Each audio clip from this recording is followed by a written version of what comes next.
విశాఖలో గీత కులాల ఐక్యవేదిక ఆధ్వర్యంలో ముడుసలవులో నిర్వహించిన వన సమారాధన ఆత్మీయ సమ్మేళనం కార్యక్రమంలో వేలాది మంది పాల్గొన్నారు. భీమిలి నియోజకవర్గంలో ఆనందపురం నుంచి ముడుసలో వరకు సుమారు 25 కిలోమీటర్ల భారీ ర్యాలీ నిర్వహించారు. బస్సులు, కార్లు, ఆటోలు, బైక్లతో గీత కులానికి చెందిన ప్రజలు పెద్ద ఎత్తున తరలివచ్చారు. ఈ కార్యక్రమంలో పాల్గొన్న ఏత సంక్షేమ సేవా సంఘం రాష్ట్ర అధ్యక్షుడు అంగటి రాము మాట్లాడుతూ నీరా ప్రాజెక్టును అమలు చేయాలని ప్రభుత్వాన్ని విజ్ఞప్తి చేశారు. ఈ పథకం ద్వారా కొబ్బరి, తాటి రైతులు ఆర్థికంగా లాభపడతారని పేర్కొన్నారు. అందరికీ నమస్కారం. నా పేరు అంగటి రాము. ఆంధ్రప్రదేశ్ యాత సంక్షేమ సేవా సంఘం రాష్ట్ర అధ్యక్షుడిని, Telugu Desam party BCCL state organise secretary. ఈరోజు గీత కులాల ఆధ్వర్యంలో యాత, చెట్టిబల్జ, గౌడ, శ్రీసేన, యాత ఈ 5 ఉపకులాల ఆధ్వర్యంలో విశాఖపట్నం ముడసొల్ల పార్కులో భారీ ఎత్తున 5 కులాలతోటి వన సమారాధన కార్యక్రమం పెట్టి ఉన్నాము.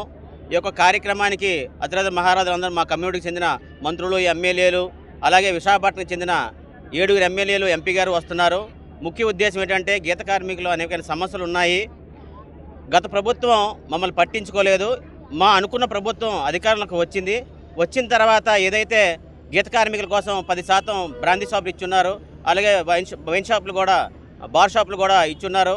అలాగే నారా లోకేష్ బాబు గారు మా కోసం, మా గీత కార్మికుల అభివృద్ధి కోసం నీరా ప్రాజెక్ట్ని ఇస్తామని తెలియజేశారు. ఆ యొక్క నీరా ప్రాజెక్ట్ వచ్చినట్లయితే మా గీత కార్మికుల ఆత్మగౌరవం నిలబడుతుంది. మహిళలు చాలా ఇబ్బంది పడుతున్నారు. కాబట్టి గౌరవంగా బ్రతకడానికి, ఆర్థికంగా, సామాజికంగా ఎదుగుదల కోసం ఈ నీరా ప్రాజెక్ట్ అనేది ఉపయోగపడుతుంది.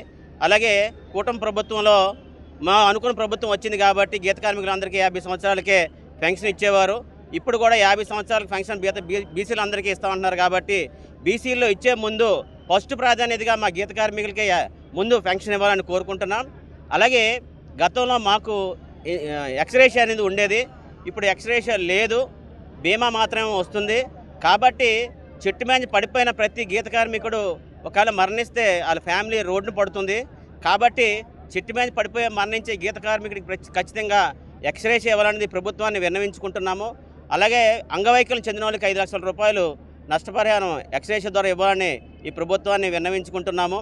ముఖ్యంగా ఆర్థికంగా, సామాజికంగా అభివృద్ధి కొరకు మా యొక్క ఐక్యతని విశాఖపట్నంలో గీత కార్మికుల ఐక్యతని చూపించడం కోసమనే 5 కులాల నుంచి ఈ యొక్క కార్యక్రమాన్ని తలబెట్టాము. ఇక్కడ నుంచి ర్యాలీగా ముడసొల్ల పార్క్ వెళ్ళి, ముడసొల్ల పార్కులో మహానాయకులందరూ ఉన్నారు. అక్కడ ఈ కార్యక్రమాన్ని పిక్నిక్ ద్వారా తెలియజేసుకుని మన సమస్యని పరిష్కరించుకొని ముందుకు వెళ్తున్నామండి.